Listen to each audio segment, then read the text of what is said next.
He likes it here, I guess. He goes to church and he's all into God. He likes to do stuff with the kids at his church. In fact, they're all doing something right now. He was supposed to text me when he got back, but I got nothing. It's weird. Sounds like a pretty good friend. I got one like that. He's the only reason I haven't left her. You don't have family here? Here we go. My parents split up a few years ago, and I got bounced around and finally ended up being raised by my grandparents. They live here in town. I've always been kind of a loner. In fact, I've had my own apartment for a few years now. That's cool. Do you see your grandparents a lot? They're old. I stop by now and then, but they don't talk much, so I really don't relate with them. They've already lived their lives. They're done. Their stupid son left home, screwed up his life, dumped his kid in their laps. My dad lives on the East Coast, my mom lives in Rochester. I really don't see either of them that much. Whatever, I don't even care. They never did anything for me. I realized a long time ago that if I want to be anything in this world, I gotta make it on my own. Since I can't afford school, I have to do without a college education. Well, you don't like me because you're really good at it. So, you gotta take care of your customer. Yeah, I'll talk to you later. Later. Tired? You have no idea. This has been a long day. Well, looks like we got it under control now. So, what's going on with you lately? What do you mean? You seem like you're a million miles away. I know, you're trying to figure out what to get me for Christmas. Oh yeah, that's all I can think about. It keeps me up at night. Hey, you can't blame me for trying. Want to bet? No, seriously, John. You haven't been yourself lately. I don't even know who that is, Carrie Ann. I don't think I've ever been myself. What do you mean? Just finding your place in this world. I know I don't belong here. I'm not going to be a short order cook for the rest of my life. I really hate flipping burgers and greasy bacon. Well, you're a writer, aren't you? I'd like to think so, but not in this town. I gotta get to the big city. So there you think you'll find out who you really are? I better. Who do you think that is? Very good, girls. John, ace reporter. I don't know. But if I stay here, I'll probably end up like that old couple over there. Mr. and Mrs. Fowler? What's wrong with them? They're old and sad. They aren't sad, they're sweet. But look at them. What do they got? Nothing. That's the answer to that question.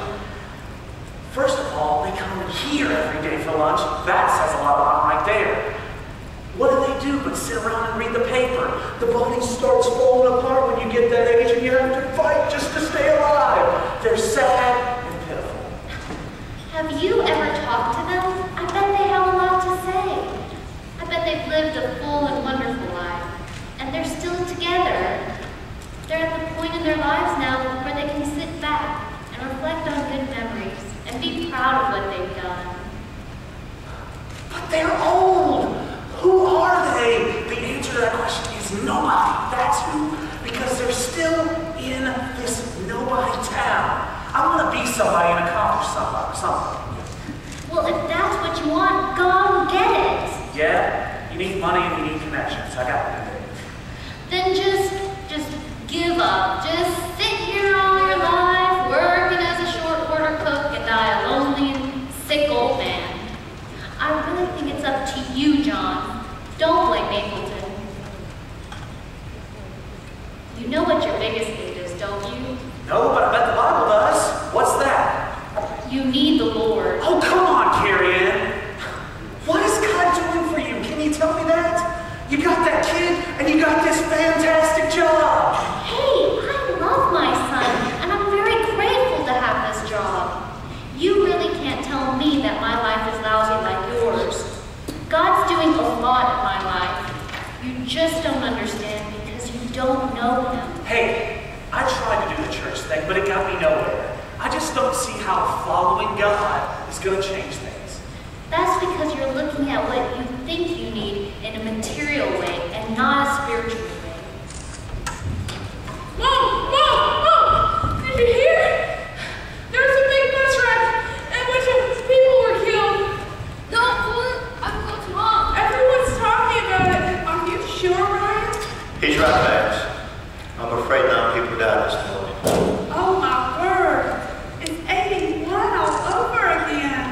guys, it's the youth group and fellowship chapel. There are 18 survivors, including the 8th pastor, but I'm afraid that John and 8 kids died. It's horrible, guys. I've been up there all morning. Wait, Sheriff. Did you say fellowship chapel? Yeah, I did. Isn't that Matt Taylor on that bus? Matt Taylor. Let me check John, please. Is he one of the kids? Because I'm sorry, I don't know other names yet. No, he's my age. Your age. You mean Matthew Taylor? You know him, John? Yeah, he's my best friend. He wasn't one of the survivors.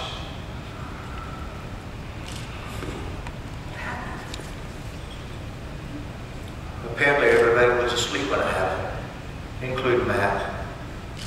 You know, they've been driving all night.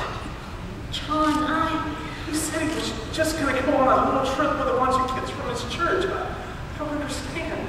John, was Matt a Christian? What? Oh, yes. It's all we talked about, just like you. Well, if it's any consolation, you can be What? comforted. Consolation? What? What are you talking about? Just hold on a second here. My best friend and 8 kids just died. There's no consolation in knowing that. This is going to ruin Christmas. How are any of us going to have a good Christmas this year? This is messed up. It's just so messed up. That's all I knew. He's already down all the time, and now he's got to deal with this too. You know, we're all going to have to deal with this one way or the other. Those that lost loved ones, they're going to have it the hardest. You know, they're putting together a meeting tonight.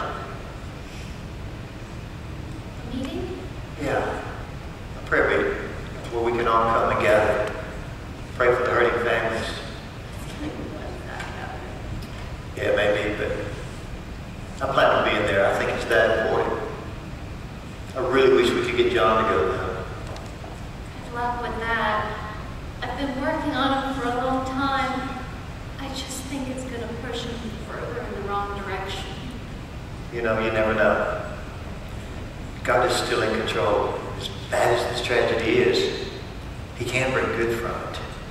I'm sorry, Sheriff, but people are going to be asking questions like why, and it's so hard to look to God for comfort when He could have prevented all of it in the first place.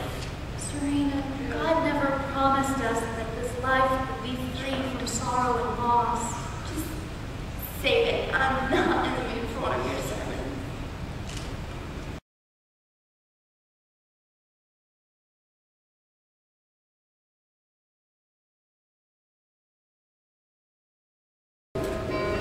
Business sure is dead today. Do you think we'll have anyone? Well, they're all getting ready for the funeral. Well, unless somebody just passes through town, I bet we won't have a soul. Well, you know, we're going to close down anyway, so you can all go to the funeral if you want. Who made that decision? I talked to Mr. Bradford this morning. Everybody, Hey, Ron. hey, any of you guys going to be able to make it to the funeral? We all can if we want. Maddie's closing the diner. Yeah, just for a couple of hours. That's nice. I think everybody should understand. Well, you know, I heard they're expecting the whole town to turn out for this thing today. There's no way they'll fit everybody in the church, not even the biggest church in town. Well, you know, they're doing it at the high school stadium because it is the only place big enough. I heard they asked Mr. Fowler to speak, but I guess he turned it down. Mr. Fowler? You mean that old guy that comes in here every day with his wife? Why would they ask him to talk? John, have you ever talked to him about when he lost his son back in 1981? You know, he's really got a lot of interesting things to say about it. And you lost your brother. Yeah, I did. But you know, that's when I accepted Christ. And Mr. Fowler,